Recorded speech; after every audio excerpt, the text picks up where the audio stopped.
అందరికీ తెలుసు సినిమాలు అంటే ఏంటి. ఈరోజు సినిమాలు ఏ విధంగా వస్తున్నాయి, సినిమాల వల్ల అడ్వాంటేజెస్ ఏమున్నాయి, డిసడ్వాంటేజెస్ ఏమున్నాయి, సినిమాల వల్ల ఈ జనరేషన్ బాగుపడేది మన ఉందా, ఈ జనరేషన్ చూసి సినిమాలన్నీ పిల్లలు చెడిపోతున్నారు. ఒకప్పుడు మూవీస్ అంటే ఆ మూవీస్ స్టోరీ ఉంటుంది, ఫాదర్ ఎలా కష్టపడ్డాడు, వాళ్ళ ఫాదర్ చూసి పిల్లలు ఎట్లా కష్టపడుతున్నారు, దాన్ని బట్టి ఆ జనరేషన్ అట్లా చేయాలని చెప్పేసి ఒక అనుభవంతో వస్తుండేది. ఈ మధ్య వచ్చే సినిమాలు ఒక్కటి కూడా అలాగే లేవు.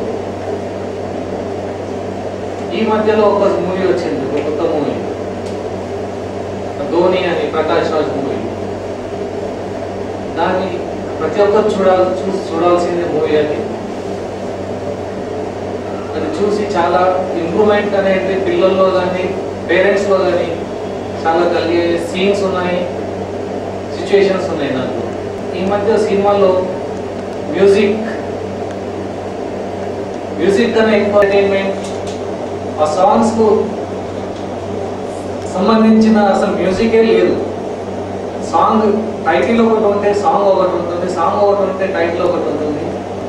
అలాగే అసలు సంబంధించిన మూవీ కానీ ఎక్కువ టైం అన్ని సాంగ్స్కే పోతుంది అక్కడ.